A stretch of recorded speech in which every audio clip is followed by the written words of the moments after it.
Welcome to Not Quite Right. My name's Ed. And I'm Amanda.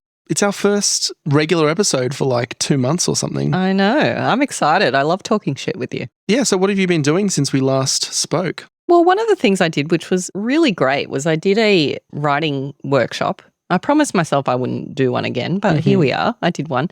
Before you go on, so the last regular episode, I think you gave an update on a writing course that you were on at that time. Is it the same one? No. This is just a little workshop that I did, just a one-off thing. Okay, tell us about it. So one of my writing friends on Twitter, Sumitra, or she's also known as Pleomorphic on Twitter, and she's actually kind of like an idol of mine. She just writes the most beautiful flash fiction, very evocative. And she was running this workshop it was called Writing Trauma Without Traumatizing Yourself. And I found that fascinating. Anyway, she ran this little comp on Twitter, and as a result, I won a place on this course. And it was really interesting. So she's a psychiatrist as well, and she was talking about the body's response, you know, mainly to trauma, but how that can show up, I guess, in creativity, you know, when you're being creative and when you're remembering things. And the really surprising thing, so it was a very supportive workshop. You know, we had time for reflection. There was opportunities to do some sort of sample writing and things like that. And what really shocked me was that during one of the reflection times, I actually started bawling. Oh. I was not expecting that to happen. And certainly the way the course was presented was not like trying to dig anything up.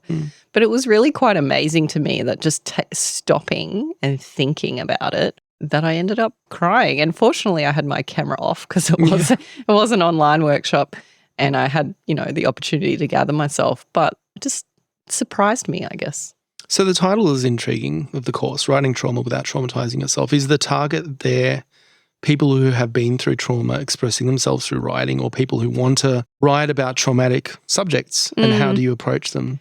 I mean, my impression is that it's people who've been through trauma and who use writing as a way of processing that. I mean, in my case, you know, I write kids stuff and I write stuff for fun, but I do sometimes write deeper things. And like most people my age, I've had my share of trauma. Certainly there were other people in the course who I got the impression that they'd been through some shit as well. But I don't know, it's something worth thinking about. And she's a very generous teacher. You know, she was sharing her knowledge very generously. And, you know, I'd recommend it to anybody who, if that interests you, then for sure. I think by the time this episode airs, her final workshop will be finished. But I believe she'll probably do it again. So if you are interested, I'll put her contact details in the show notes. But she's Pleomorphic on Twitter.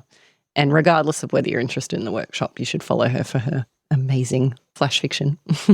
And speaking of flash fiction, we both entered the Furious Fiction. It's not a competition anymore. It's a challenge. Furious Fiction Challenge. And I had no plans to enter because we're obviously reading a lot of flash fiction and critiquing a lot of flash fiction in our spare time. But you sent me a text message saying, Let's do it. Are you going to enter? And I was like, hell no. It's Friday night. I'm just going to relax in the spa. And then I was sitting in the spa and I was just like thinking about the prompts. And I was kind of like, I'm going to just let her write a story and get featured and not write one of my own. And eventually I had an idea and wrote one out. So I was pretty happy that I actually followed through and wrote the story. I think once you get to a point where you've got the idea and you're happy with the idea and it kind of grabs you, you just want to finish the story. That's the beauty of flash fiction, because you know you can do it. It's achievable and it's not that big of a deal. And for these sorts of competitions, the stakes are low. It's like I either do this to have a bit of fun or I don't. So, and what was the result? So that they don't announce a winner anymore? No, they do. They have started again announcing a winner, but nevertheless, they've got the showcase, right? Oh, okay. So do they have a winner this time around, or was it just a showcase? I don't think they did that month, but they are again. Anyway, they brought back the winner thing. Well, this is like a Schrödinger situation, and maybe I was the winner, because seeing as they didn't announce the winner. No, but I did get a showcase. Yes, you did. Which was nice. Very happy, I think. Which is effectively a shortlisting. So, you know, same diff. Yeah, which I 100% credit any development in my writing to hosting this competition. 100%. Like, we've learnt so much from reading everyone's stories. I've sent out a few critiques already, and hopefully by the time this episode airs, everyone will have their critiques or be very close to it. And in the email I said, you know, thank you for your help with our writing craft, because that's what's happened. I've learned, like, in seeing the same sorts of issues coming up again and again, but also in deep diving into other people's stories, like, it's always way easier to see other people's stuff than it is your own. And I told you last time, I think, like, I've developed this little formula for myself now, and it didn't get me to a showcase in this particular occasion. But, I got a long listing as well. Yep. And I feel like now we've got this secret, this sort of clue into how to succeed. I think it's like the main thing there is just when you enter, you've only got really your own piece to compare to anything to. Like, you've read previous winning entries, but you don't know what all of the other ones look like, and you don't know what you're really competing against, and you don't know how to stand out. It's really difficult to kind of work that out. I think too, like, something that I hope people find useful about this competition is that those stats that we go through. When we get to the long list about, like, how original was my idea or not, or what did we see a lot of, or what did we sort of not see? All of those bigger questions, all you usually get is maybe a view into the shortlist and what got there, but you don't know why. And sometimes, like, I know for us, and I'm sure people in this competition too who didn't make the long list or shortlist would think, but my story was better. Why did I not make the shortlist or the long list with my story that was objectively better? And we have an insight now into how that happens, and they're bullshit reasons most of the time. Like, to be fair, you're probably right. Your story is better. But, there's reasons why some do better than others, despite the fact maybe that the writing was stronger. Yeah. And, we were talking a little bit about this before we started recording, but 90% of it is character, and showing, not telling is another part of it. Those two things. I mean, I think too, like, if you intend to enter the Not Quite Right prize, go and read that short article that is how to win the Not Quite Right prize. Go and read it. That's it. If you can tick those 5 things off, I think it's 5 things, you'll be doing better than average for sure. We're not hiding anything here. That's it. They're the top things. Absolutely want to help you. Yeah. All right. Well, my condolences on not having made the showcase, but congratulations on finishing your first draft. Oh, thank you. Yes. No, I am very excited about that. That was, as you well know, a major, like, psychological problem that I had going So we were workshopping that a few months ago and trying to get you into therapy. I've had a breakthrough. No, I'm very, very proud of you and very impressed with that. Thank you. I'm proud of myself. Like, it is bloody hard. It is such a, like, mind fuck, this whole thing. Writing in general, like, putting your ego on the line constantly. But now that it's done, it's like, I'm good now. That's it. Yeah. Here we go. I'm going to edit it, eventually put it out in the world. No, I'm looking forward to it. I'm looking forward to reading it. I'm sure it'll get picked up and it'll be wonderful, and all of the stress that you have will be for nothing. I'm a very positive person. So just while we're talking about comps and whatnot, so if you'll recall one of our daredevils, Emily Gray, and the story, The Star-Crossed Lovers of Living Dead Girls, and, I said at the time, please email me and tell me what's going on, because I need to understand this story better. So this was the story where Phil, was it Phil? Do I remember the character's name? Was killed by a truck during a tornado. Yeah, there was a lot of intrigue and mystery about the story. A bit too much for my liking. I like answers. But Emily Gray replied and said, thank you so much for the thorough critique. So not crushed. That's all. We did go on about it for about 20 minutes. We did. And she said, every perspective helps. I don't think it was too rough. I think it was necessary to move forward with growth. Also, this story has since grown into a longer form 2,000-word piece, which allowed for the expansion of all characters. Sometimes an idea just isn't flash length. Yeah, that's exactly right. It's exactly right. And when I got that email, I was so happy, because I just thought, that's exactly it, you know, and we could have this full critique and be throwing rocks at this story and saying, like, we don't get it, we want more. And that was the essence of it. There was more to the story. And so I'm really, really happy that that's going to get a new lease on life as a longer piece of fiction. And Emily Gray, please send it to us. We'd love to read it. Sure. And I'm sure the listeners would too, because we're all curious. So the other bit of news, and it's not my news, friend of the podcast, Julia Boggio, has just won the Selfies Award for her debut novel, Shooters. Wow. Yeah. Congratulations, Julia. So Selfie's award, I'm presuming this is a award for self-published Yeah, novels. and so she won first prize for adult fiction. That's huge. It's absolutely huge. It's amazing. And she, I don't know anyone who deserves it more, honestly. She busts her ass. She works hard. She really does. I mean, she's written 3 more books since then. One's about to come out. And I mean, that was Shooter's first birthday. So it was actually the day of. So lovely birthday present. But she's got, more books out. It's a trilogy. And the final book in the trilogy will be coming out soon. She's just kicking goals left and right. Very inspiring. For anyone who's self-published author themselves, like, you do well to follow her, honestly, and see what she does with her marketing, because she's just so creative with it and always trying new things. She's a powerhouse. Very proud. So I came across this article on a few different sources, probably a few weeks ago now, about a Japanese author by the name of Ria Kudan, who won a prestigious Japanese literary award called the Akutagawa Prize in January of this year.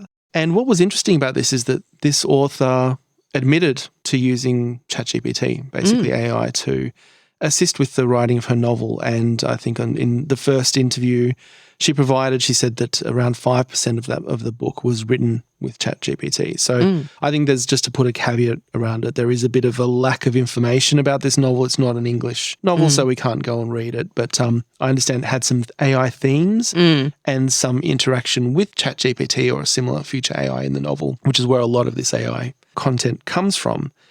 But nonetheless, a quote from her was saying, "I plan to continue to profit from the use of AI in the writing of my novels while letting creativity express itself to the fullest," said the 33-year-old who was awarded the Akutagawa Prize for the best work of fiction by a promising new writer. Was there any commentary from the prize? Like, was she able to keep the prize? Was there a scandal? There was no question. From what I read, there was no question of that being disqualifying. And I think in the interview I read with her, she was saying it just never came up as a question during judging. So either the judges assumed that she had written the parts that were kind of AI generated in the novel. So, by that I mean there are parts of the novel that are in the novel written or spoken by an artificial intelligence. Yeah. And those parts were written by AI and not her. Yeah. Right. We spoke about AI probably about a year ago now on an episode when ChatGPT was very fresh, but might bear revisiting this again, because there's, as of the recording of this episode, I mean, we're seeing breakthroughs in AI every week, basically. I just saw some, I don't know if you'd say disturbing or promising videos about robots with AI performing actions in the real world. But from a literary standpoint, it's obviously something that kind of keeps encroaching, coming to the fore. Keeps improving and mimicking human writing. Yeah. There's a couple of angles that we can come into this. What are your thoughts on writers using AI in their novels? And then also from the publishing side of things, or even from the AI, OpenAI, obviously benefiting from the works of authors. Yeah. I guess my view on it is I'm not super scared of it. Like I am and I'm not. I think a lot of people who are alarmed by it, maybe it's just that fear of the unknown. I mean, AI has been around for a long time and been improving in the background for a long time. It's the language model angle that I guess hit the center stage. I mean, we've been using things like Grammarly or Microsoft Editor for a long time to improve our writing, to the extent that it's, it makes suggestions of alternatives and so on. So probably I suggest every writer, if not pretty close, can agree that that sort of usage is fine. Like, please help me with my grammar. That's great.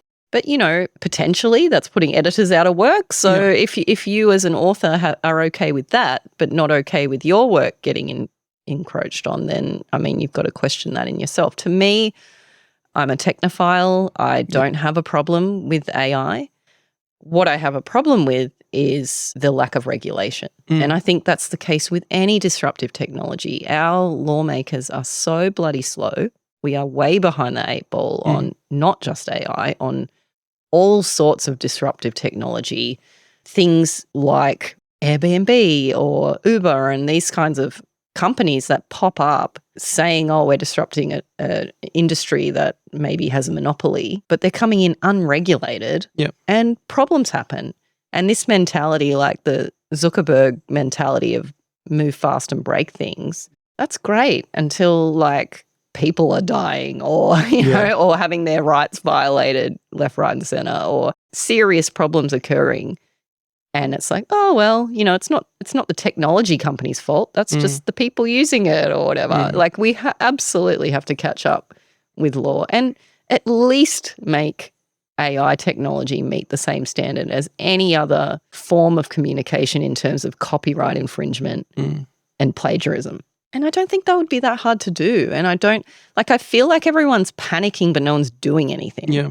So to me, I have no problem with the technology being used, but what I do have a problem with is how it just absorbs everybody's creative input without any sort of form of consent or opt-in or opt-out model. I mean, you can't grow without that, but too bad. Grow slower. I guess my question around that is how would you regulate that? Because on the one hand, if you don't train it on sufficient information, it's not going to work. Yeah, but there's heaps of information. There's heaps of stuff that's out of copyright. Go with that. There's heaps of stuff that fair use laws could apply to. Again, same sort of rules. If you just apply them to that model, it should be fine. Just stuff that we've already agreed as a society is appropriate in terms of copyright infringement, just apply the same rule. And you say, oh, how do we police it? The same way you do any other. Like we haven't stamped out plagiarism by making laws about it or rules about it. I guess it's just a different. It's not necessarily plagiarism. It's not copying something. It's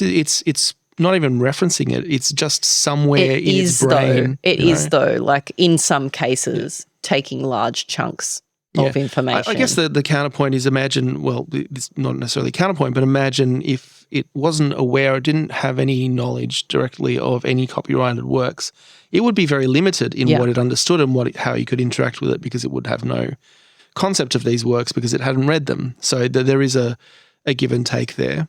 Yeah, I mean, like on the general, I'm also very positive about technology, and I tend to think even when there are short-term disruptions, the long-term view is probably going to lead towards improvement as it generally has in a lot of areas, but you can't disregard the impact that it has on people in the short term.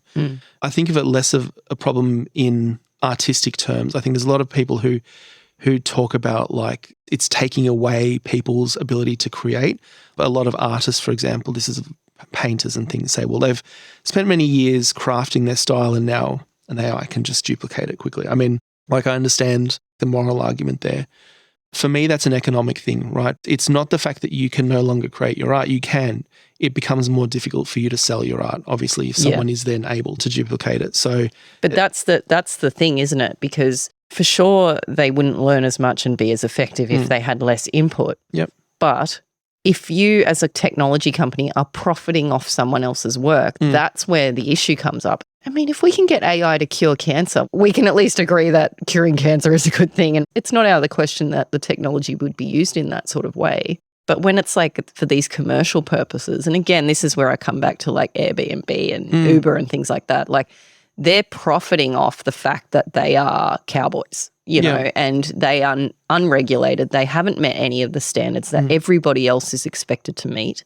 Like I know the taxi industry in Australia pretty well, and just through my work, and I understand the serious hoops that have to get jumped through and the cost to individuals of participating in the taxi industry.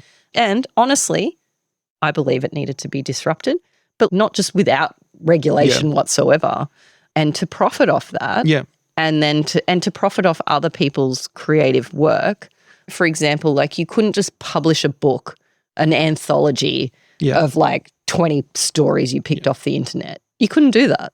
And effectively, like, okay, we can draw a line somewhere, but it's kind of the same thing. You are taking other people's stuff. Yes, you're taking heaps of people's stuff, and maybe only a point whatever of a percent is like no one can sue you except for these big authors. But you know what I think might work, because that's exactly right. That's where I'm going with the economic thing. Like there needs to be some way of, like, it just doesn't work under the current economic thing because it's not really stealing someone's copyright, you know, necessarily. If you're straight up, you're definitely inputting that into the system, but you're not copying it. But it could, like, there's the potential for that to happen. So if I was to say, write a short story in the style of Stephen King, and it was to start producing stuff that in some cases it would straight up take a sentence out and put it, and I'm sure they are constantly trying to get the technology to paraphrase so that doesn't happen.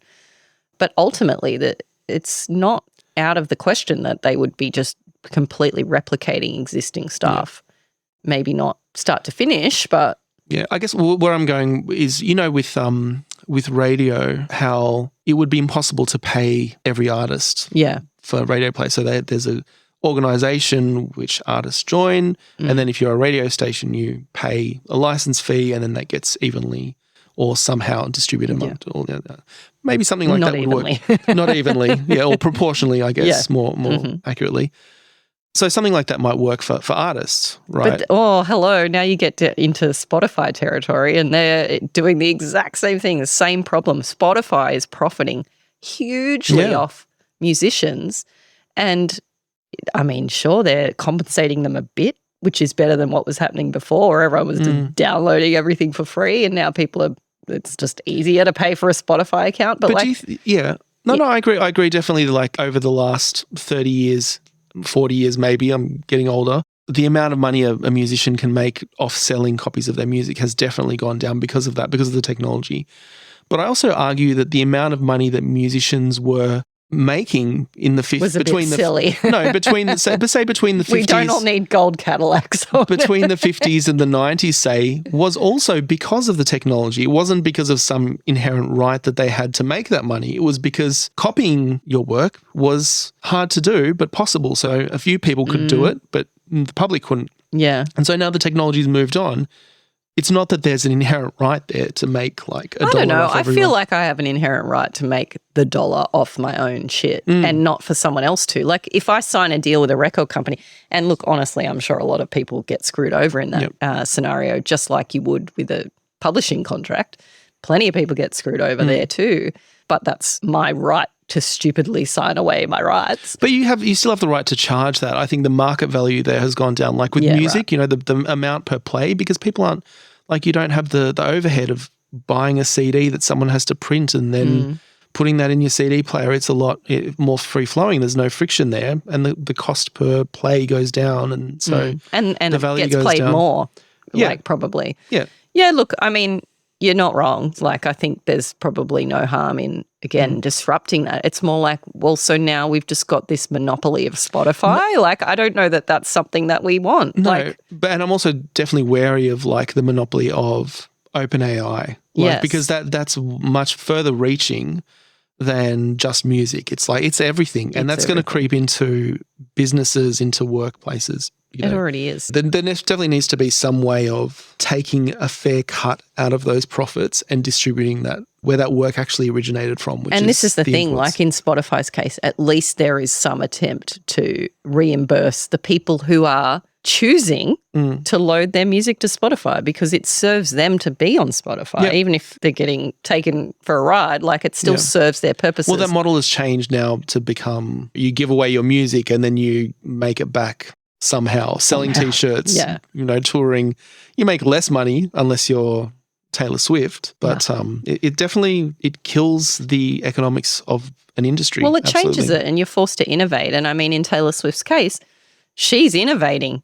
She's friggin' business genius, to record her concert and release it as a film and make money at the box office is creative. And of course, not everyone's going to make money at the box office if they release their, their concert. I'd argue not very many people. Not very many people. But they're innovating. And I know Bare Naked Ladies, my favourite band, were innovating too a long time ago with the way they were handling distributing their music. They were very early adopters of other technologies other than CDs, for example. And guess what? They sell records now too. Yeah, that's true.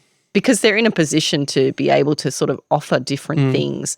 And that's great. Innovation is great. So I'm all for that stuff. But I do think the thing that's missing now is any form of regulation. And it's like everyone's panicking and too scared to act at all. It's like, can we just make one little rule? Can we just agree on some of the basics and go from there? Yeah.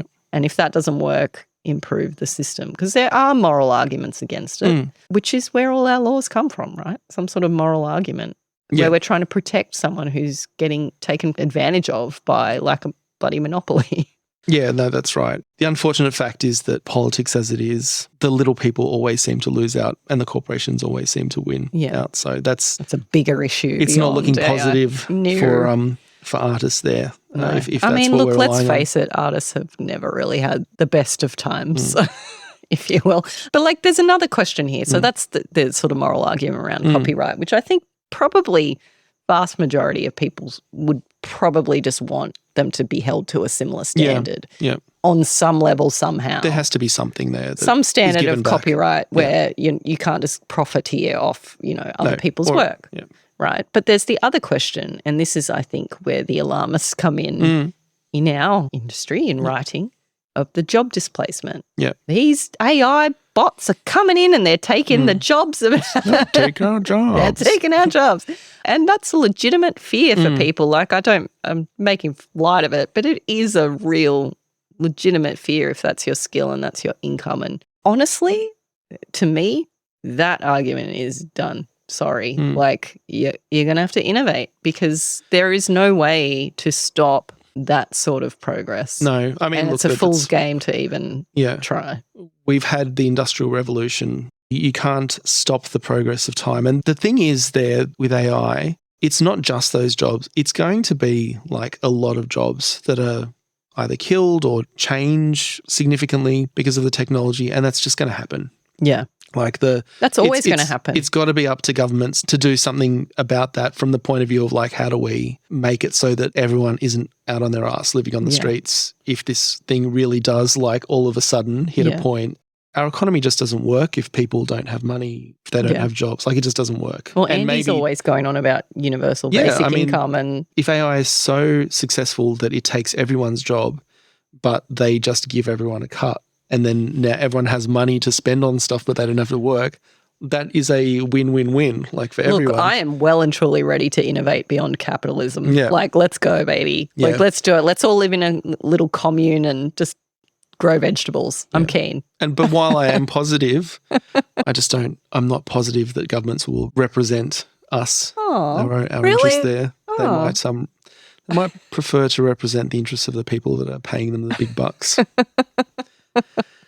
I don't know where you get ideas like that. But to take another angle to this, back to the story of Rie Kuden, our Japanese author, one of the comments that I think a critic had was, well, readers might feel misled that AI is used in the creation of their story. So they may feel like they're not getting what they wanted or what they expected if they're getting a story that is written.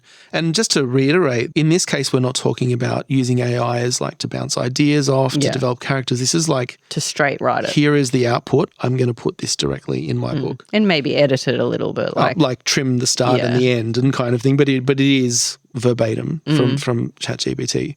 I wonder about the question of how will people react to having AI media presented to them. Movies, videos, music. Yeah, because it's all fun and games right now because we can sort of tell the difference. And to me, that's a bigger issue again. That's not just about AI, but something that alarms me as a parent is the idea that we're just losing these critical thinking skills that allow us to exist in this world, like cynically. If we may be cynical, as you just indicated before, but you can smell the bullshit. Yeah. And I feel like in the same way that we might need regulation, we might also need education. Critical thinking skills will need to become more and more important. You don't even need to learn English anymore because that's going to get taken care of. You certainly don't need maths anymore. Yeah. Let's just go with critical thinking. Let's go with what do we do with the output when we have it and how do we make sense of it and how do we use it? Because we are going to have to adapt in that way because that's where we're heading. Yeah. I see the bar is kind of really lowering on content there. On YouTube at the moment, you'll stumble across a bunch of AI-generated channels, AI-generated video, and it's always like, I see one, I'm like, and I feel so sad because it's like you're wasting everyone's time. No one is interested in watching this. You can tell it's an AI voice, it's an AI script. All the images are just some bot has put them together, and the information there is completely non-existent. It's just a bunch of words without meaningless. a point. Yeah. So from that perspective, that's disheartening, and the floor is going to lower on that. It's going to get easier and easier, and the output is going to look better and better. But it's just that kind of like not even entertainment. It's something to keep your eyes occupied that is created out of nothing and thrown in front of your face. And I think there's a potential for that to maybe take over. Yeah, well, I mean, you see the quality is already decreased. And there's a lot of bullshit that humans are pumping out, by the way. A lot of just straight up misinformation. Yeah, true. That everyone's got a platform now. Everyone's got a soapbox and I can say whatever I like and it's up to you to fact check me, basically. And then if you do fact check me, well, I'm just going to argue with you and who can prove who's right, you know? And I do think that is a huge part of this. But that problem exists anyway outside of AI, but AI will exacerbate that problem and just make it way worse, way quicker. Yeah. But I'll be interested to see how this progresses because at the moment there is that pushback. People like that person here said that people feel misled if they know that AI is doing the writing and people are saying, well, no one's going to want to read a book or listen to music if they know it's not a human that's behind it. And I think that's true now, but I think it's going to be increasingly less true as people get exposed to it and then they find that actually that's a cool song and I like that little video and that was nice. It's going to be cool because it's going to have all the data on exactly how to make it cool in a way that's like really deep and meaningful for you. The perfect analogy is Photoshop. Everyone was alarmed when Photoshop came out. Oh my God, how are we going to know? Photo. It's everywhere and we just accept it. And in fact, we seek it out. We go to, on Instagram or whatever on our social media and we're like, I need a filter because I don't want to, be my real true self or whatever. That's incredibly common and it's completely pervasive now. We know every magazine cover has been Photoshopped. We know. And to some extent, we accept it. However, it still creates problems. For example, body image problems, you might think, when it comes to magazines, but also problems of misinformation. Again, like this blurring of what's real and what's not real. If we're all existing online, well, then that is our reality. So I feel like you do that we'll just come to accept it, which for many people is the most alarming thing of all, that it just becomes normal. Yeah. I think like I'm trying to predict what the future looks like with respect to writing and books. And it feels to me inevitable that at some point there's going to be a gradual shift. And look, I don't have any doubt that the technology is going to be better and better. And I know people think, but it's never going to come up with anything creative. At the moment, yes, and we've said it for the Not Quite Right prize, you can tell when something's written by AI, but that's going to get better and better. And it is absolutely going to be creative because we've talked about creativity before and what's an original thought? Does it exist? Probably not. So if it's just a merging together of different things that already exist, maybe in a new way if you're lucky. It's all there. It's all there in the whole cloud of human knowledge and it just needs to be extracted and put together. So, I mean, I definitely see if publishing still continues in a way similar to how it's been going, that's going to be part of it. But I don't think people will care. It'll take like almost no time before people don't care. If they love it enough, if it's good enough, they will just eat it up. Yeah, which we have been. Like apart from the people who take a hard line stance against it, like I use it all the time. Yeah. I don't use it to replace my own creativity, but I use it for mundane things. I use it for idea generation, like to bounce things off. I use it to make a start on things, like give me a list of what it's like just a glorified Google with a more tailored result. And so what does that mean for writers? And again, going back to the economic argument, because if AI just takes over and it's better than people at writing and people don't care what they're reading and they just want to read things that are written by whoever is providing them with the best content, which is probably where it's going to go, that means there's going to be no more writers. I mean, I don't think so because I think it's a human need, right, to write. Yes, writing jobs for sure are going to be impacted, like all jobs will be because of this. But people are still going to want to write things and people are still going to want to read things that are written by people. Just in the same way as people like to play music even though they're not getting paid for it. Yeah. People like to do things like gardening even though they're not getting paid for it and they're not going to be farmers because they can't, it's all been mechanized, whatever. But it's still going to exist. It's still part of like the human experience to want to write and want to express yourself artistically. So I don't think I don't think AI is a threat to art. I think AI is a threat to the economics of art. Yeah. That's where I'm coming from. Yeah, for sure. I think though art may change, and certainly writing changed with the advent of word processors and even typewriters, even probably erasers. But seriously, because now it's very easy to edit. And so We are different now. Yeah, we write definitely. differently. We look at old books and think, oh, There's God. a reason why, like, War and Peace is, you wouldn't see another book like that. No, exactly. And so in the same way, we will evolve with this technology. So when it comes to writing may become more of a collaborative effort with technology. Like it already is becoming that way. We're seeing this with the example you've just presented. And I know that's alarming for people, but why? Yeah. Like why? You're still creating. As you've indicated, there's this human need to create. And what does it matter what you're using to create? Like we see people on TikTok making silly videos. To me, I see as really beautiful. I don't know. I don't watch TikTok. I, like the good elder millennial I am, I watch it 2 weeks later on Instagram Reels. But you're missing out. It's like crack. I know. That's why I had to delete it, right? I mean, even Reels is bad enough. But sometimes, and admittedly, it's late at night when I'm super overtired and getting a bit woohoo, but I'm watching these Reels and I just like see the beauty of humanity in it. You just watch something so stupid and you go, that person spent all day making that stupid video just to get a laugh. Yeah. And there's something so beautiful about that a human being is compelled to make a dumb video for no reason about some super hyper-specific thing that they think is funny or interesting. And I don't think that's going to change. Yeah. Yeah, exactly. You know, is that less of a thing because they used a camera? Yeah. Because they used technology, because they were able to edit and add special effects? No. They've just used technology in a new way. Yeah. Yeah, so I can see how we will evolve and write differently, and I don't think we need to be scared of that because ultimately it's the creative part that's the part that makes us feel complete. It doesn't have to be ink on paper. It doesn't have to be anything apart from us interacting with the world we're in and making something new to amuse ourselves.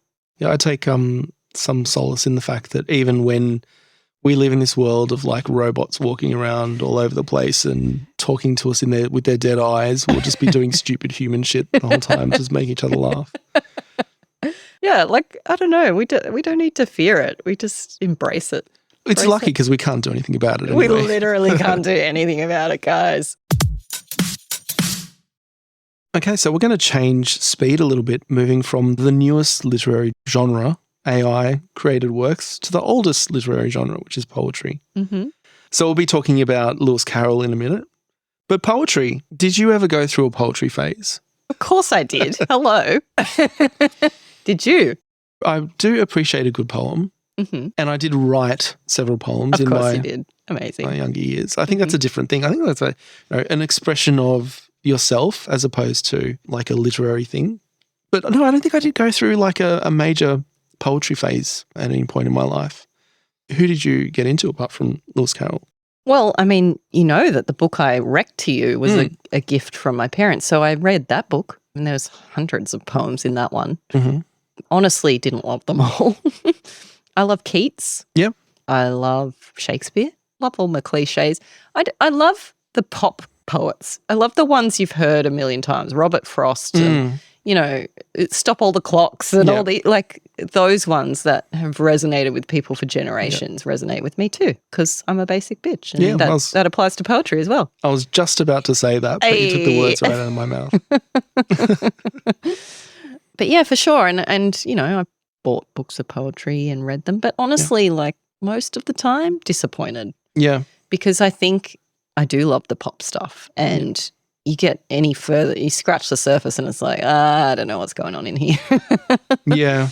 And I think just on a personality level, don't click with poetry. Because I feel like, you know, why is poetry not more popular? And I feel like there is this sort of elitism that goes with it. Like it can be pretentious. Yeah.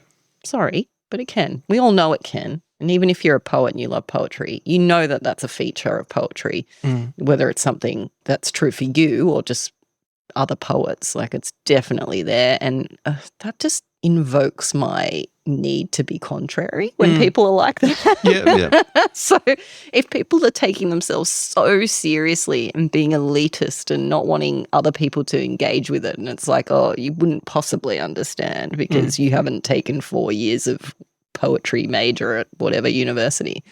Like, go away.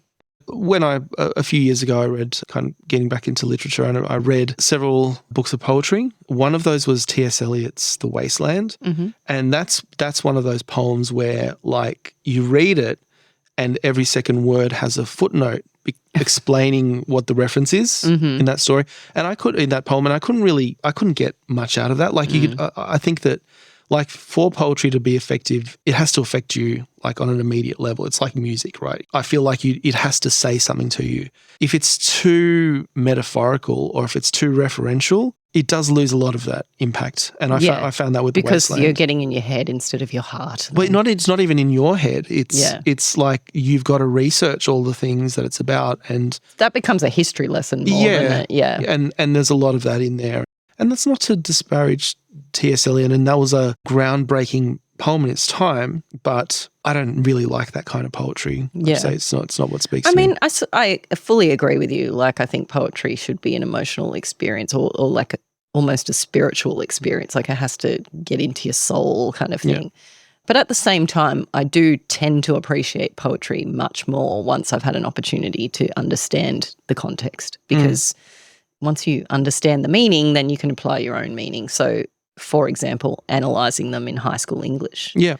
Especially at that age, being as naive as I was, reading any of that stuff, I would have just been like, whatever, I don't know what this means. And only enjoyed the basic stuff that was very surface level, the meaning was clear, but enough of a metaphor that I could apply it and feel clever. I don't know. But certainly in analysing them, I got more joy. That's definitely the case. But that's kind of different too, because that's to me a joy that I have in general as someone who loves writing, that I'm enjoying learning about the writing aspect as opposed to experiencing that as a poem. I'm like experiencing it as a writing exercise or a learning exercise, which I find fascinating. And it may sort of improve the meaning to me, but not the heart of it. I'm probably not going to now suddenly have an epiphany because I've analysed it. I think it's got to have both levels, though. It's got to have the accessible level, and it's also got to have that subtext that takes a while to tease apart that you can get pleasure out of exploring. It's like and I would say the Wasteland for me didn't really have that immediate level, and you've got to get into the details. It's like the difference between reading Ulysses and saying, well, I enjoyed a lot of it, but of course I didn't understand everything. I didn't get all the references, as opposed to reading Finnegan's Wake and getting absolutely nothing out of it without all of the explanation, all the theories that people have put together. Like, you've got to have something that affects you, that makes you want to dig into it a little bit more. I want to be clear when I say that it can be pretentious and things that going off about people going and studying it at university. Like, I actually respect that massively. I don't have an issue with that. If you love poetry and you want to learn and you want to grow as a poet yourself, absolutely do that. I think what I react to is this sense that you can't really be a poet or you can't really understand poetry unless you do that. And to me, that is like the antithesis of what poetry should be about. It's meant to be creative. It's meant to be experimental. It's meant to, I believe, come from your heart, not from your head, and to be a true expression of yourself. Now, if educating yourself helps you express yourself better, like we do with the craft of writing. All these techniques and skills that we've learned help us to express ourselves in a way that is more satisfying and makes us feel like we've communicated better. For sure, tick, tick, tick. But to sort of suggest that some ways of doing it are better on an artistic level, I don't know. There's something problematic with that, I think. I think all forms of art share that in common, including visual art. That there's obviously technique and composition and all of these things that you can learn, but ultimately it's that expression of self or expression of whatever it is that you're wanting to communicate. That's the essence of art. When I'm talking about bloody TikToks and stuff, that's the thing that I see. You've just made a TikTok, but I've seen through that to see that you are passionate about this really specific, silly thing, and I've connected with you across the internet over this little silly thing. That is the essence of art to me. And so to sort of suggest that it's only open to an elite few and probably people with money who can afford to go to university, and like there's questions of class and things that start to come up as well. Certainly in the history of poetry that would be the case. And I don't know, I think that's a real shame if that's the kind of poetry that the only kind of poetry that you're engaging with. It's funny though, because poetry, I think, probably more than any other art form, at least any I can think of off the top of my head, it is very much anything goes, right? Like, what's a poem? Anything's a poem. Yeah, but anything's visual art. Like, if you've been to a modern art museum, like... Yeah, sure, but not everything is a novel, right? And because a novel has a form, not everything is a movie. Like, it's got to have a form. But like anything written is a poem. I follow a poet on TikTok, and here we go. He just comes out with shit that he thinks, and he's a poet, right?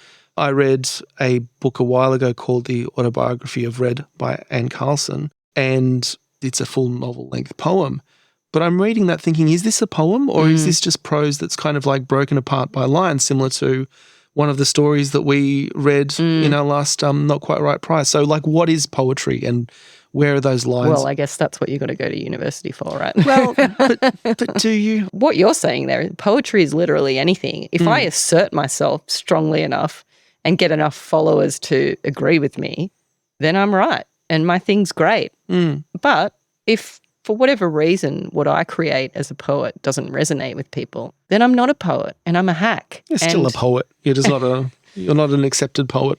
I don't know. Well, that's the thing. But, I guess what makes you a poet, apart from other people's acceptance of you and sharing of your work and acknowledging it, I don't know. I think I'm still a writer if I don't get published, but I guess because I know if I put a word on a page, I'm a writer tick.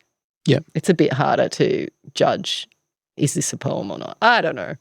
Whatever. It's funny what you're saying about like elitism and something that's the wealthy or educated, or poetry being like people pursue, because that's a pattern, I think. I think of poetry as, I don't want to say a dead art form, but one that's been superseded, right? It had its time. Yeah. And early on in human history, when before writing, everything was oral histories, and poetry was a way of helping people remember these stories, right? So that's its place, because it uses alliteration and rhyming, and people it's just satisfying to hear, right? Like, people had to remember these long poems, their history basically, because there was no writing. So that was the way that they were remembered and passed down through generations. And then it's not until you've got like Homer, who wrote these down because writing had just been invented. Oh shit, let's actually write them down. And then through the ages, like that form continued because it was established and people continued to write poetry.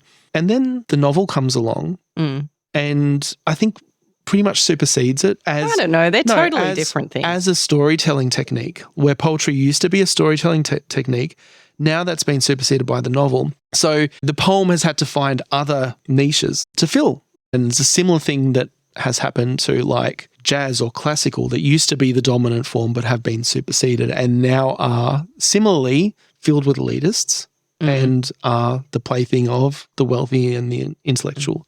But then, I don't know, there's this, like the beatniks and whatever, like there's this other side of poetry as well. You know what I mean? Like bloody Eminem. Like, I mean, he's an elitist now, but, like rap. Yes, there is that side of it. And I think that's another niche that poetry's managed to find in rap music, and which I'm a fan of. And I think that's something that's actually missing from poetry, like reading it in the same way as you read Shakespeare and you're like, okay, but to see it performed is a whole different thing. And when we talk about poetry on the page, it's what it's missing is that performance element. Yeah, and that's a huge element of poetry, I think, is this, and I can say it judgmentally at times, but like that it's quite performative, then when people are taking that elitist sort of view of it, it's like, I don't know, there's this facade that they put forward of what really is poetry and so on. And that's part of the performance of it. Yeah. To lend it credibility or something. But yeah, like it is more satisfying to hear than it is to read. And so another question too is like, how relevant is poetry in a world that's becoming more and more visual? For example, the news. Things don't make the news, television news anymore unless there's a video to go with it, right? And if there isn't a video to go with it, we'll make one somehow. So where does poetry fit in as something that is like an oral tradition or written? Well, now what? Well, my mate on TikTok That's where it fits in. Like just a dude spitting his truth out to his followers. Why not? And that's also performance. Like you can't separate. And I think maybe that's an interesting place that poetry goes that writing doesn't go. Like you have the artist performing their work. You don't generally have a author reading their they work. might read an extract They might read an extract. Signing. Sometimes they might read their own audiobook, but not very often. But there is that disconnect. But poetry, it is more kind of that direct. Probably wasn't the case back in the 19th century so much as it is in the age of video. And again, I'm talking about rap music, and that's definitely the writer performing their own work. I guess that's how it changes. It's gone back to that, at least in the mainstream, where it does exist in the mainstream, it has gone back to that performance. That which made is it so probably where in the it first belongs. place. And maybe that will take some of that elitism out of it. And the thing is that we don't usually think of those things as poetry, like rap music. It's a different thing than poetry. Poetry is purely thought of as the words that Shakespeare wrote in his sonnets or Homer wrote. Like that's poetry. And rap music is just what the kids are doing these days. But one day it will be the same thing. I'm sure when T.S. Eliot or Allen Ginsberg wrote their poems at first, people were like, this isn't poetry, this is some rubbish that the kids are doing these days. And then later they're like, no, this is a great work. And maybe we'll be looking back on Kanye's career as one of the great works of the 21st I know he century. certainly does.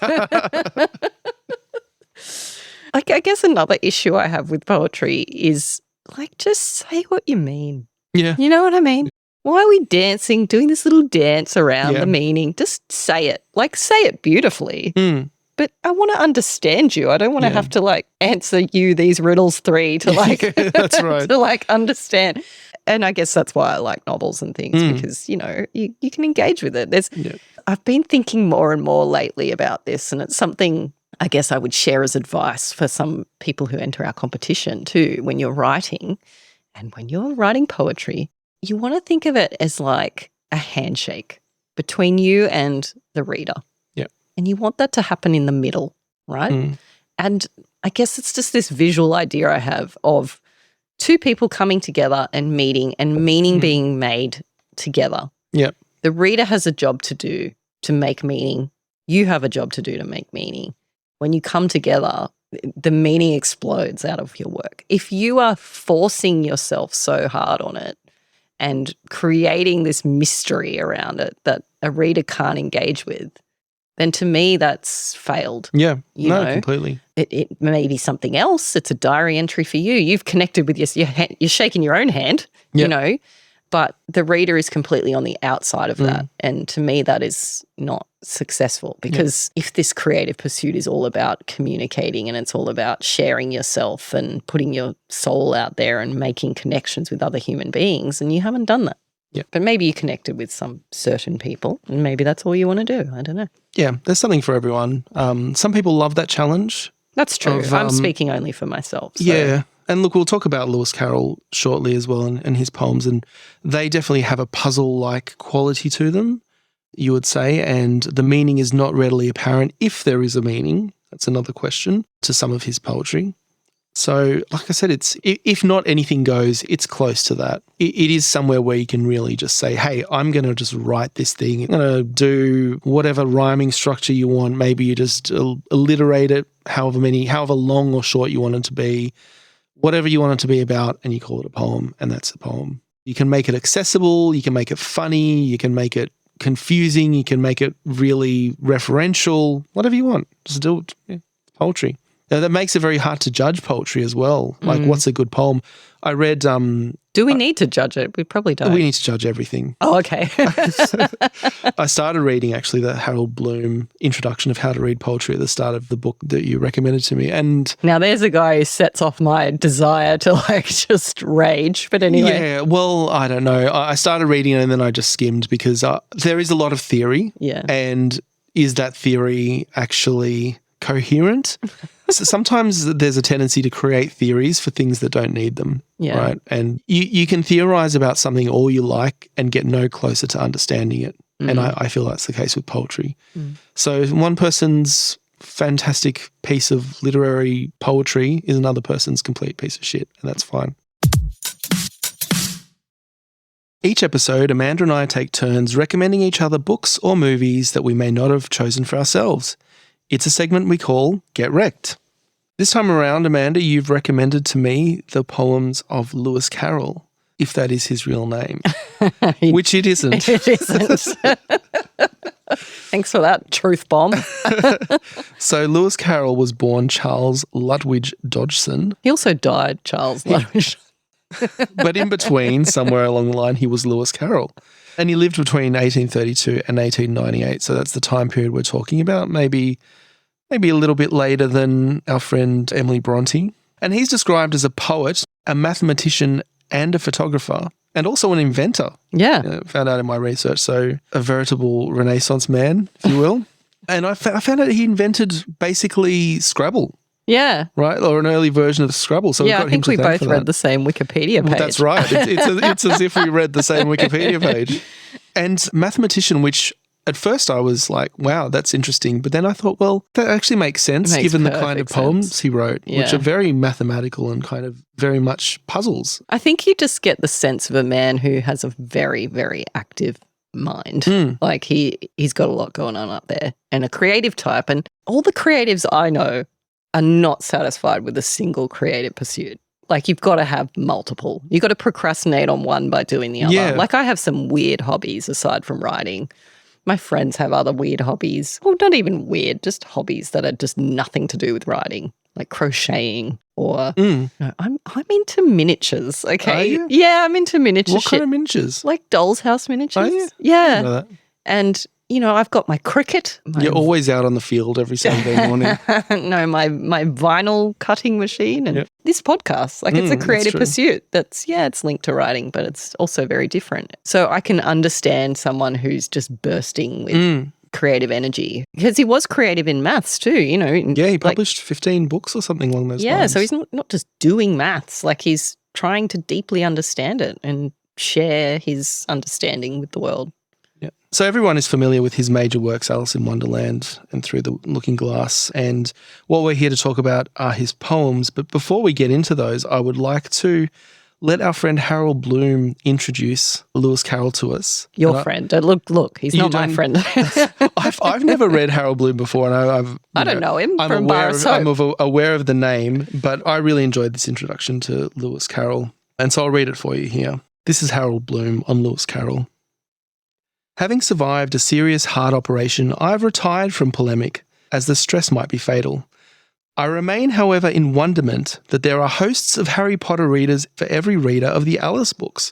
Time will settle this. They will be reading Carroll in the 22nd century, long after cliché-laden period pieces will crowd up the dustbins. Do you think he'll be proven that, right J.K. Rowling? I feel like at this point Harry Potter has moved into classic territory. I think so. No, but this was written, to be fair to Harold Bloom, which we don't necessarily need to be. This was written in the early 2000s, so maybe it was seen as a flash in the pan type thing. But I would argue, when did Harry Potter come out?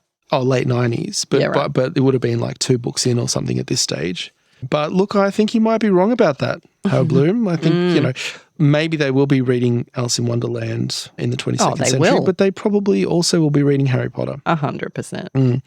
He goes on to say, Charles Lutwidge Dodgson, enigmatic genius, might be termed the Humbert of his day, except that he never touched any of his 11-year-old enchantresses. Do you know who Humbert is? I've heard the name, okay, but no. Well, Humbert is the protagonist of Lolita. Oh, okay. So we're just, just to be clear, we're just going to be talking about some allegations that were made about Lewis Carroll, about his relationships with children. So if that's a challenging issue for you and if that's going to bring up anything for you, you probably want to skip ahead to the poetry discussion. Yes, and there certainly are some allegations to discuss. He goes on to say, whether Alice Liddell or Mary Badcock or Alice Rakes or Gertrude Chataway, his blameless correspondence with an entire range of 11-year-old beauties went on forever. Oh my God. Red flags. Yes.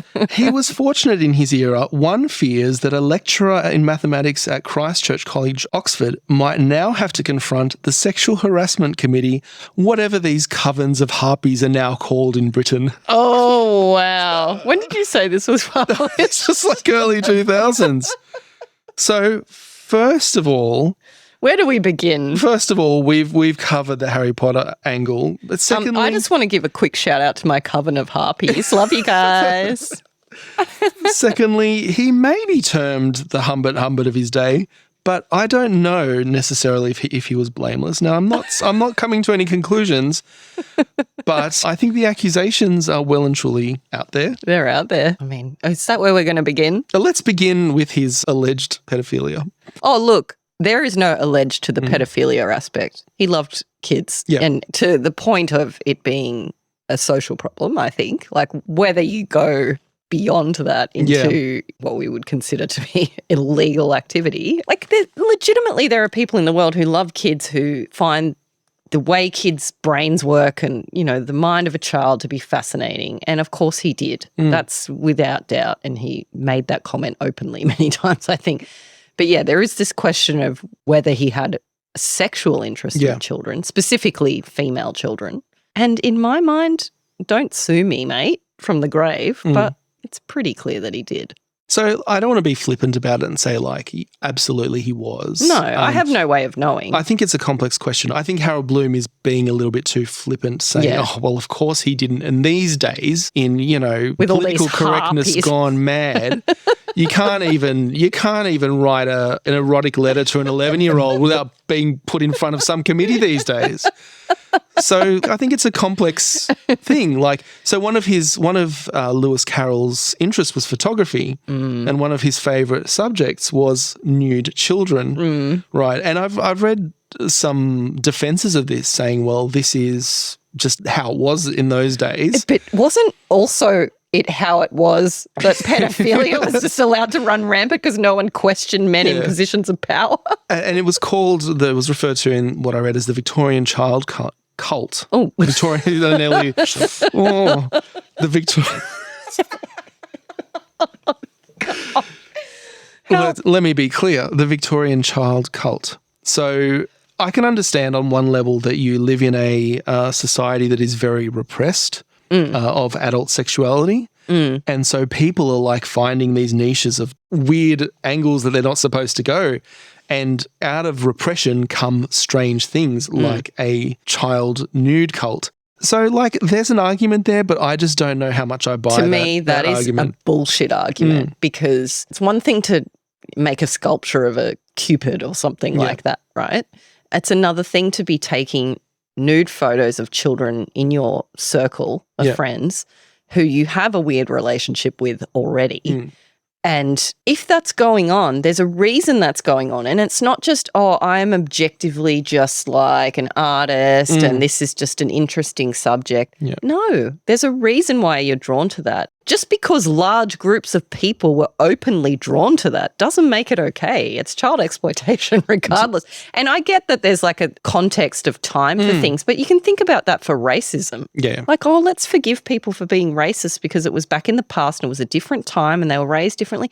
Okay, like on a level, but it still doesn't make it okay. It makes me like empathize with people why they might have behaved that way in the past because it was openly accepted and taught to them and these sorts of things. But it doesn't just therefore make it like something that only people these days would think is a problem. It's just that we speak up about it more now. So you could say maybe there was a Victorian child cult and a lot of photography because they couldn't photograph adult nudes, photograph children, and that's just what you did. But also, probably there were a lot of pedophiles who were doing that because of the nature of the subject matter. One of the accusations / defenses I read of him was, well, at some point was found an erotic photo of one of these girls in his collection or in his possession.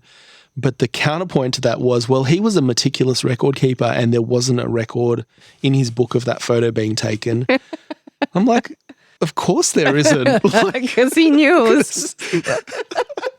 One, he should probably hide. What kind of defense is that? Like, he cleared his cache. Exactly. It is the equivalent of clearing your cache. Like, the defendant couldn't have murdered that person because they keep immaculate records in their diary and there was no mention of a murder on that day. Case closed. The problem is, and I can fully understand, because I love Lewis Carroll's work. And whether you're a fan of Alice in Wonderland, you can appreciate Alice in Wonderland. And I certainly appreciate his poetry. And there's this issue of people really struggling when their heroes are challenged or getting cancelled or whatever. And I get that. Yeah. Like, you want to run to their defense because you're like, he wrote these amazing things and he was a wonderful mathematician and he was probably a really great guy. I don't know. But, sorry, I think, and like, I don't know. I base it on the bits and pieces I've read that just smell really off to me.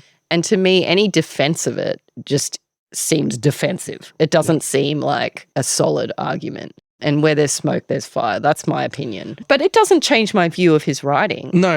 And he's not alive, so he's not posing a threat to anyone right now. So I'm not really like worried about him. But at the same time, like, I would absolutely question the behaviors that were presented about his history and about his life. Yeah, I absolutely make it a point to separate the art from the artist. You can't agree with everyone that you interact with. It's just going to be the case. But there was one piece of evidence that I found, I don't know if you'd call this evidence, but I thought it was, I guess, a compelling argument against the accusation, which is that there actually was a lot of evidence of him having relationships with adult women at the time. Yeah, because pedophiles never have relationships with adult. I'm just Hang on, were they single mothers by any chance?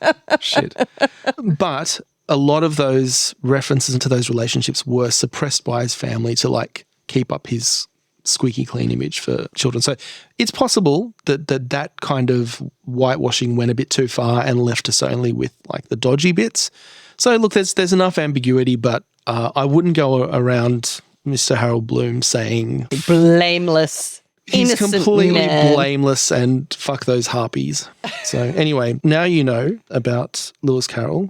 And I feel slack because we're just pissing ourselves laughing. I'm not laughing at the allegations. No, I'm laughing at Harold Bloom and his stance about like, first of all, he says he's the Humbert of his generation, and as if that is blameless. Not an accusation in itself. Like, what else has Humbert got going for him? Yeah. Well, I mean, the biggest allegation against him, or the biggest, I guess, evidence, question mark, about his behaviour is that he had this big rift.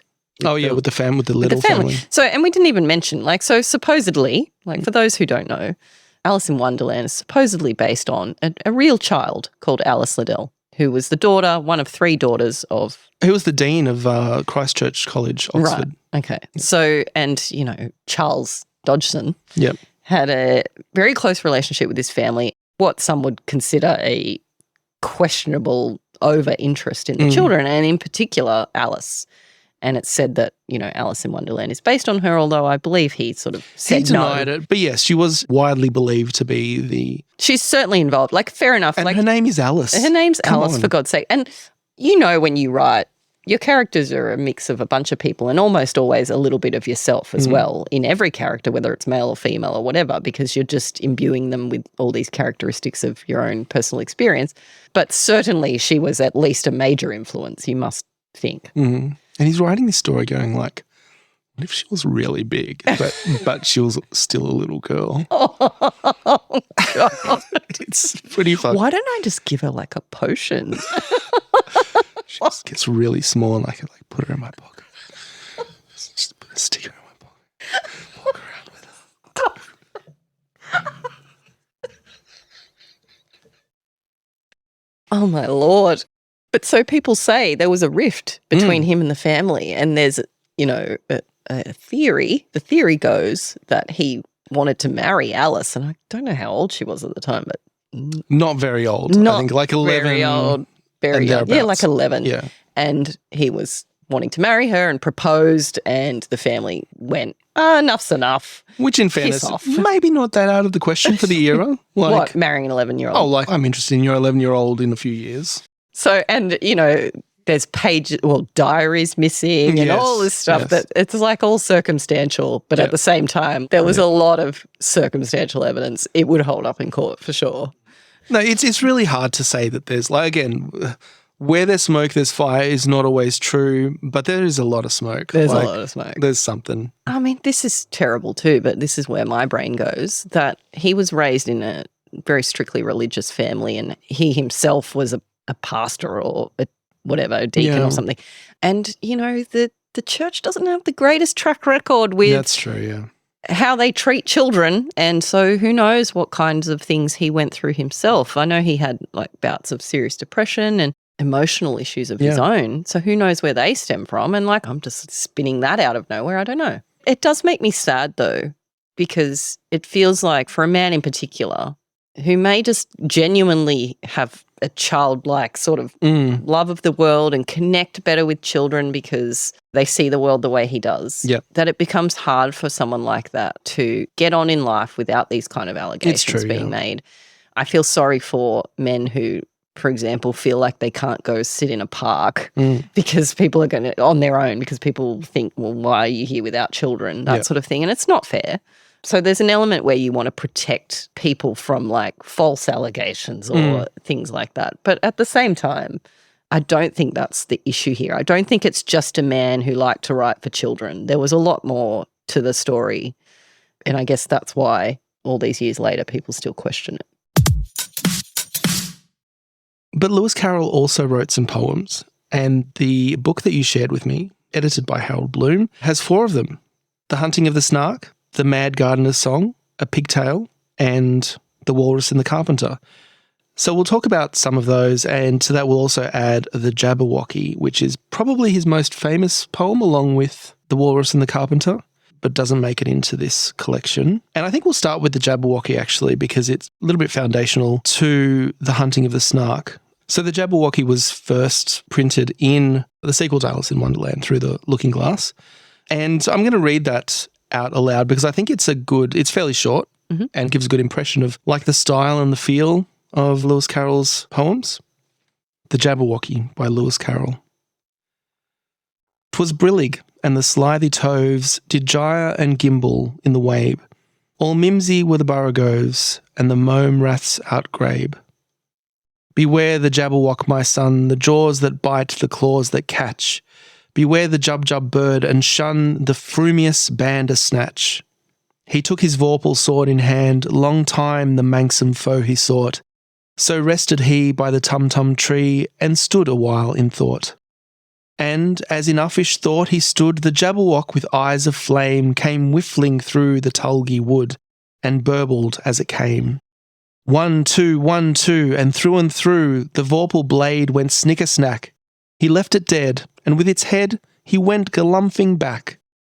And hast thou slain the Jabberwock? Come to my arms, my beamish boy, O frabjous day, calloo, callay, he chortled in his joy.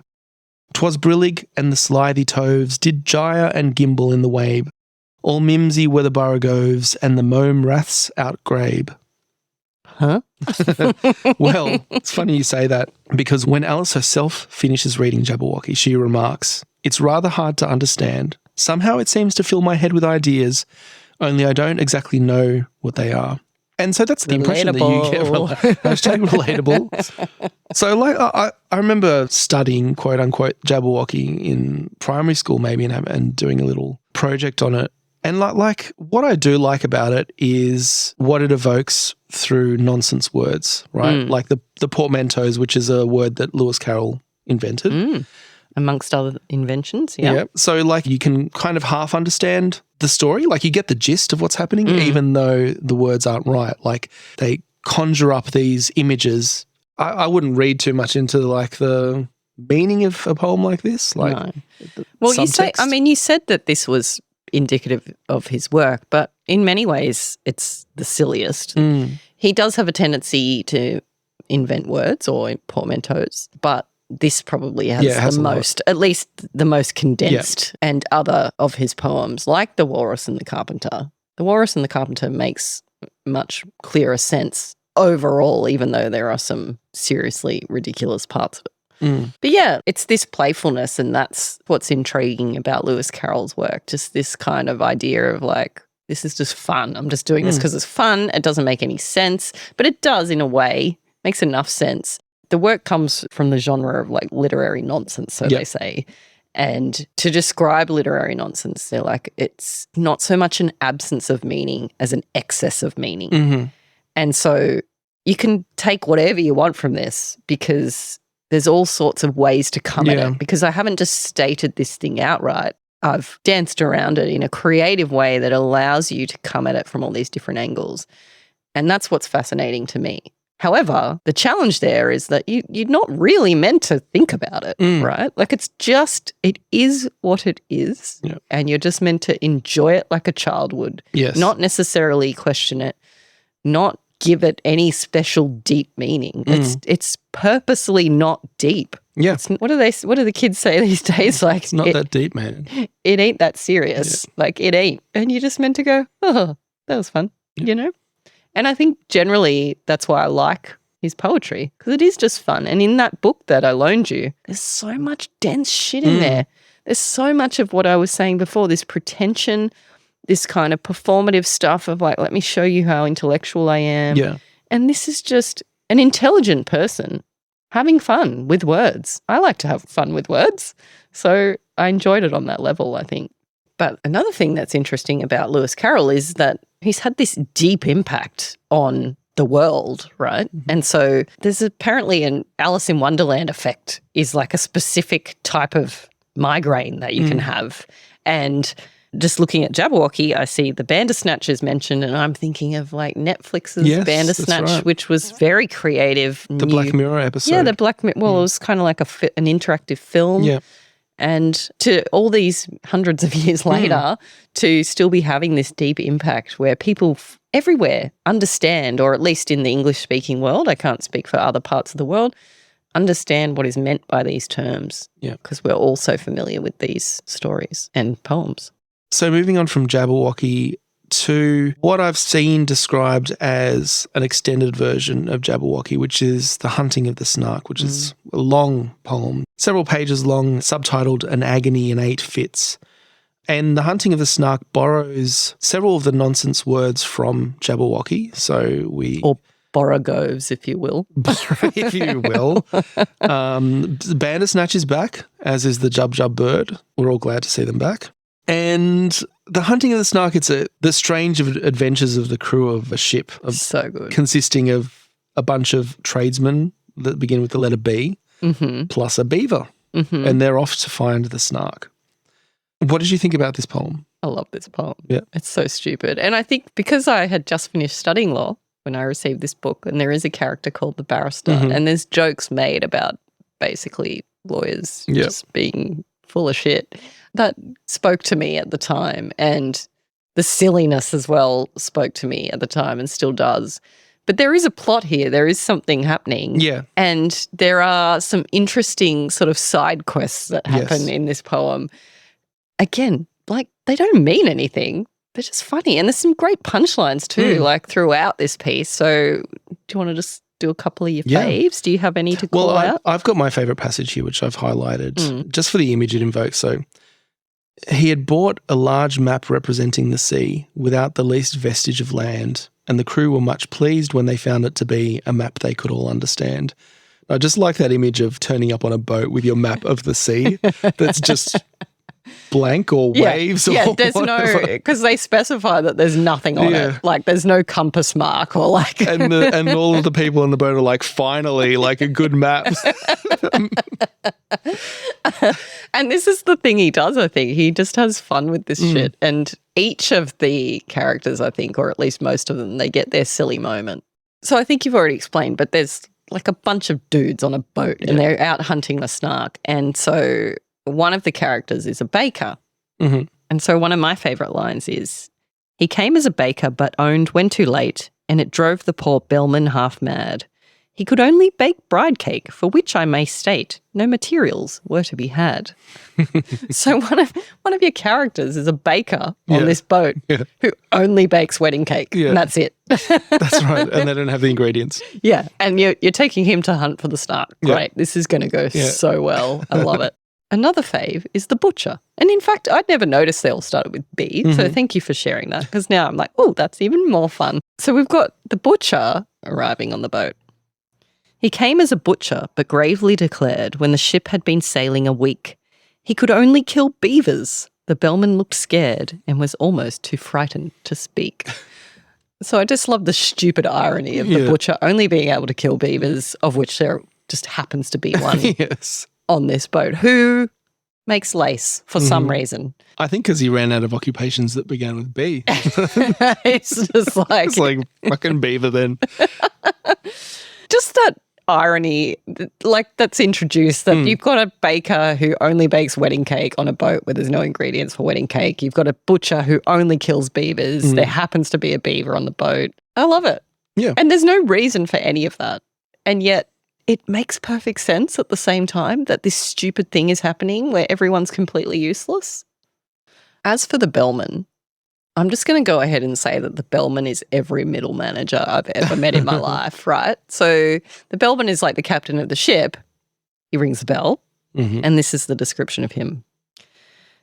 This was charming, no doubt, but they shortly found out that the captain they trusted so well had only one notion for crossing the ocean, and that was to tingle his bell. Don't you just... Like, we've had some of the same managers over the years. Like, some people just want to tingle their bell. That's it. Right. That's all they exist for in this world. And like, you know, from a writing perspective, he really does get these characters across in few words, right? Yeah, exactly. Creates them out of nothing and just rhyming little phrases. But they come through. Like, you get a good picture of them. You got a whole boat of chaos there already. And so we haven't talked about the snark yet. And that's what they're all hunting here. And it's not clear what is a snark. What do you think a snark is? We get to decide. I think that's what it's supposed to be, right? They're chasing the unobtainable kind of. They're all searching for the thing that you know they're not going to catch right from the start. Obviously, it's the whole comedy of errors in there. Do you think there's a meaning there? Do you think there's an intention of having something that snark actually is? I got a little vibe, and maybe this is me projecting. In fact, it is almost certainly me projecting because that's all you can do with something like this.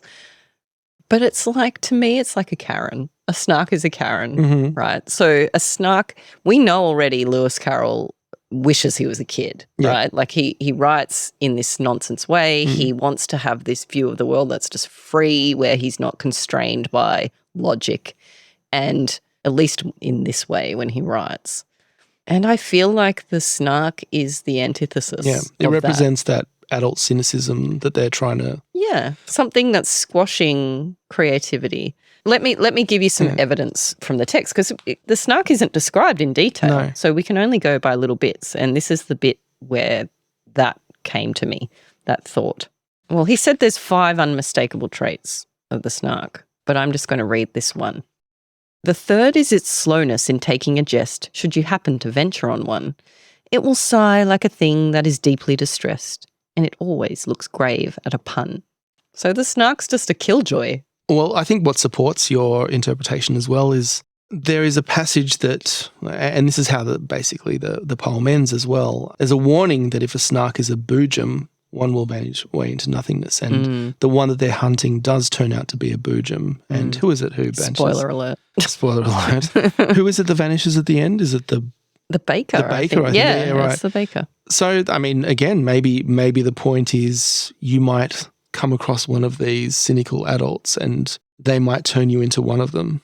I think so. I mean, I don't know whether he intentionally set out to write it that way. I think there's a chance that he did. But we're talking about a monster here. Like, to him, what is the worst possible monster? And it's that. Yeah. It's that squashing of creativity and childlike hope and joy. It's those harpies. It's those harpies in their covens.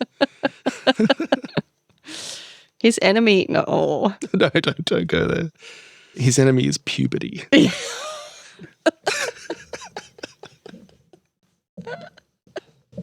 Like, it's just nonsense. Like, and that's what I love about it. So the bellman is alarmed by the thought that there might be these boojums, and the baker is so alarmed that he faints dead away at the mention of them.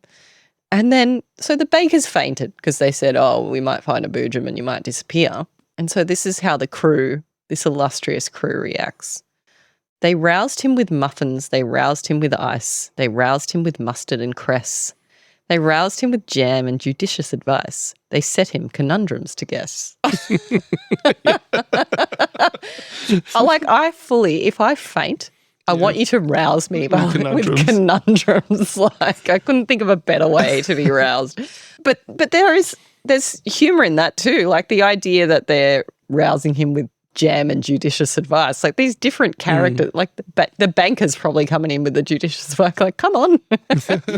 And there's something hilariously relatable about that, even though it's completely stupid.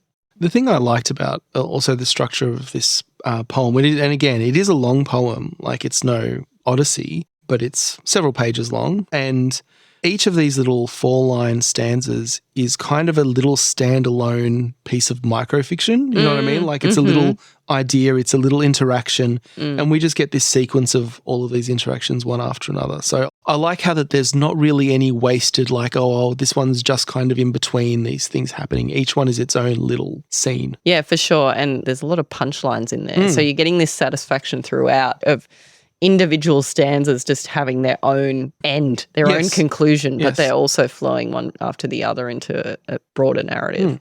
So the next 2 poems in the book I think we'll just mention, but not spend too much time on, The Mad Gardener's Song and A Pig Tale. Both of those are fairly short, I would say, especially, I mean, The Pig Tale is interesting because in the book that you lent me, it's basically missing a whole bunch of the poem, I think. And when we looked at it online, there's a whole section about little birds that opens and closes the poem. But it's so deeply unrelated. It's unrelated. It's like all this scene setting, and I think, recognised as it's almost 2 poems with one sandwiched in the middle of another poem. Very different, but what's in the book is just the pig part, which is the central part of the poem, and it's about a pig that wants to jump, essentially.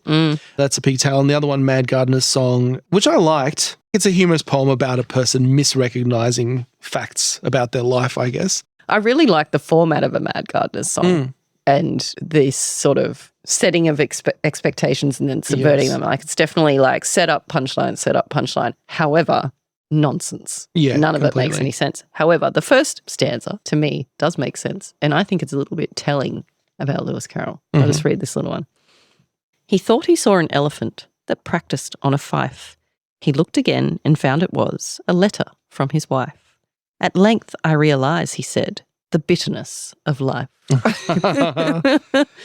Poor guy thought there was an elephant with a fife, was about to have a great time, and then his bitch of a wife writes him a letter instead. Yeah, it could be interpreted like that. I mean, you can't read too much into it because it does go down some strange corridors. I like this punchline. He thought he saw an albatross that fluttered round the lamp. He looked again and found it was a penny postage stamp. You best be getting home, he said. The nights are very damp. The last thing a postage stamp wants is a damp night. But yeah, anyway. And A Pig Tale or The Pig's Tale or whatever it's called, that one charmed me. Like I think that was the one that hooked me into the Lewis Carroll poems because it's a little story and it's a very straightforward story about a pig that wants to jump over a pump. And he's like, well, I'm a pig. I can't. And then so he asks the frog and the frog's like, oh, hey, I'll show you. Hey, look, it's easy. Just do this. Oop. And he hops up and the pig tries it and he does a big running jump and dies because he fails. And I don't know, like it's so stupid and so over the top, but it had a point. I guess maybe that's just says everything you need to know about me is that I just wanted the story in the end. I didn't really want the poem. All right, so finally we come to The Walrus and the Carpenter, which you've said to me that this is your favourite poem. Yeah, it's definitely up there. It's one of my faves, if not my fave. And now I'm going to creep myself out saying this, but it pleases my inner child, this poem. I'm sure Lewis Carroll would have loved to hear that. It's satisfying rhymes, satisfying rhythm. It tells a story. It's a very sad story. Yeah. But also a very funny story. Yeah. And, I would have encountered it first in the Disney film of Alice in Wonderland, seeing the walrus and the carpenter walking down the beach. And so it stayed with me for that reason. And I think it's a beautiful piece of nonsense. And I said another time on the podcast that my favourite genre is intellectual silliness. Yep. And that's what this feels like to me. Yeah. So, I mean, this is another nonsense poem, and it's about a walrus and a carpenter. Mm-hmm. And is this like The Old Man and the Sea again? it's a little bit different. The sea was there, though, shining with all its might. It was there.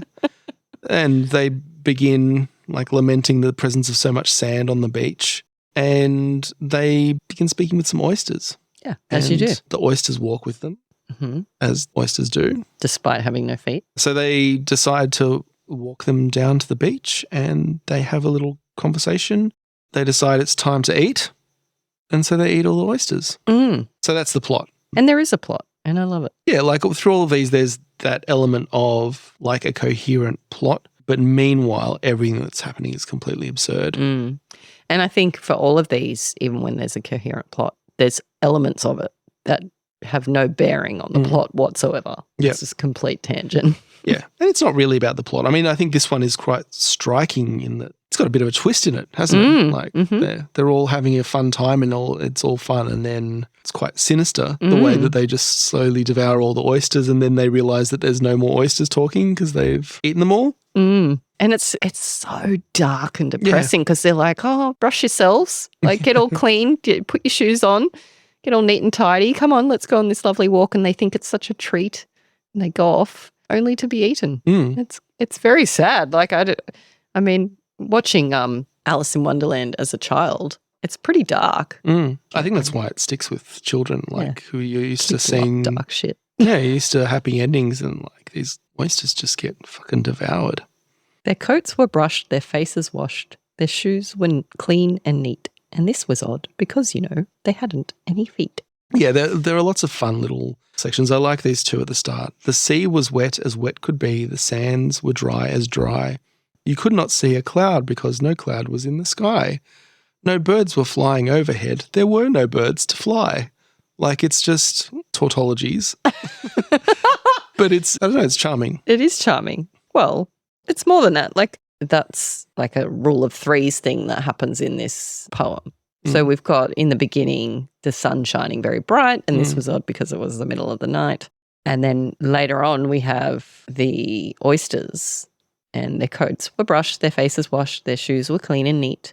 And this was odd because, they hadn't any feet. And then in the very end of the poem, again, it's that subversion, and this is what's satisfying. This is why people love, punchlines of jokes and twists in stories. And this is the one for this poem. "Oh, oysters," said the carpenter, "you've had a pleasant run. Shall we be trotting home again?" But answer came there none. And this was scarcely odd because they'd eaten everyone. So in this case, it's scarcely odd, and it's deeply satisfying. I don't know. Like, it's simple, but we can all learn from that, I think. It's such a simple thing.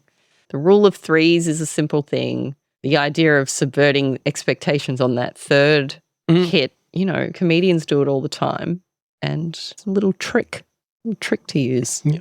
So he's a mathematician on one level. Like, this all is very much a game and a puzzle, and these are word games, and he's kind of creating connections, and you can definitely see that mathematical side to it. And they're all very clever. But, I never felt as though they were like connecting on a deep emotional level. Like, you don't get truths out of this. You don't come out going, there are some poems you finish and you go, yeah, that's what life is like. The meaning of life. These are not those poems. Yes, you can get enjoyment out of them and pleasure, but they're not that deep kind of poetry. But they're not supposed to be. No, that's just what they are. It's meant to just be for enjoyment. And I think it comes back to how we began, which is I think they're accessible.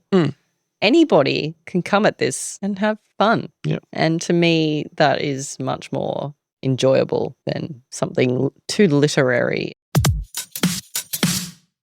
So it's my turn to recommend something to you. And I'm going to recommend you a movie this time around. So, and I'm choosing something that is contemporary and current. So it might be something that some of our listeners have already seen recently. So I've been on a bit of an Emma Stone kick. She's pretty cool. I don't blame you. I recently saw the TV series The Curse, which I liked, but which I would not recommend to anyone because it subverts your expectations maybe too much. Maybe too much. So I'm not going to recommend you that, but I think if anyone listening likes the kind of things that I like, I would definitely suggest watching that, but I'm not recommending that to you. I'm going to recommend to you the movie Poor Things. Have you seen it? No, I haven't, and I want to. Okay. So great. I have this gut feel that you're going to fucking hate it so much. And so that's why you recommended but it. I think there are parts of it that you really like, and I think that there are some things that you're just going to get angry about. You know, now that you've said that, I'm going to purposely love it just to piss you off. Look, I'm not putting any pressure on you or anything either way. Like, love it, hate it, whatever. But there's definitely a lot to talk about. Like, it's a complex movie. I feel conflicted about it in a lot of ways, right? But I think that's worth talking about. Okay. So Poor Things, it just won a couple of Oscars, right? Emma Stone just won Best Actress for that. So it's going to be on a lot of people's radars, including mine. I'm like, oh, okay, I better watch it now. Well, now you have to.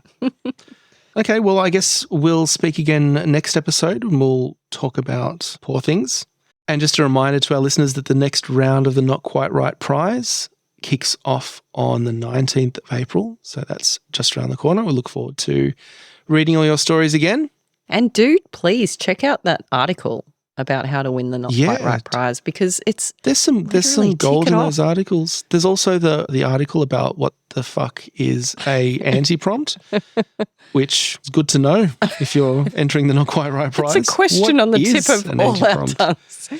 But, you know, it is all there. Yeah. And look at it. Take it literally, because I think sometimes we've talked about the prize a lot on the podcast and it can get a bit overwhelming. Yep. If you go back to those basics, yeah, then you should have a pretty good handle on what to do to win. Definitely. And you're going to want to win. You know you're going to win the $1,000. Mm-hmm. You know you're going to get a trophy. Yep. It's a nice trophy. We've got it here in the room with us. It's really nice. It's pretty cool. You can't drink Bolly out of it, unfortunately, Athena. No. Athena wanted to drink Bolly out of it, but it's not that kind of trophy. It's more of a kind of commit a murder kind of head injury kind of trophy situation. But if you win, there may even be another little We do have a little thing. An extra prize up our sleeve. A little extra reward. We might keep it up our sleeves just for now. That's right. And that about wraps it up. So thanks for joining me, Amanda. The pleasure was all yours, mate.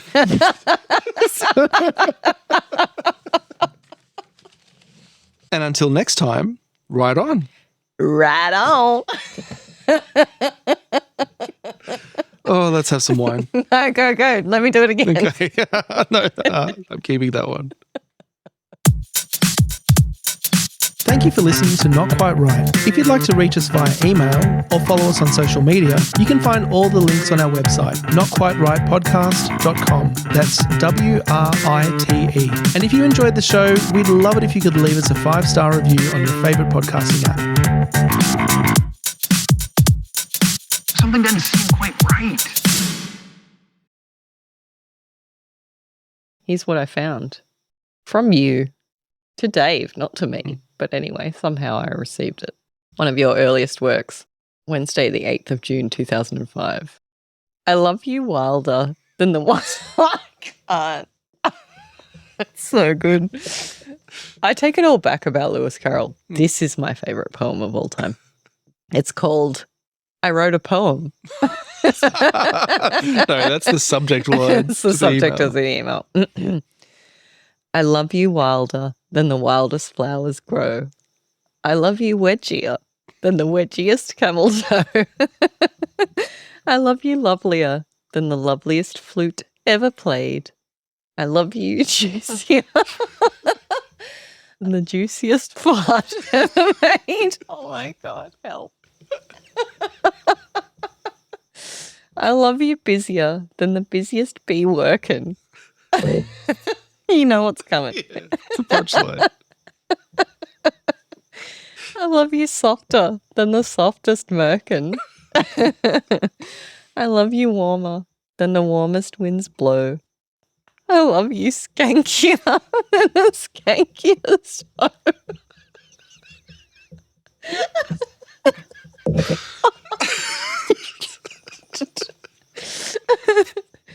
I love you brighter than the brightest torch. Oh my God. I know what's coming because I remember. Oh my God. I love you brighter than the brightest torch ever lit. I love you smellier than the smelliest shit. my God. Literary genius.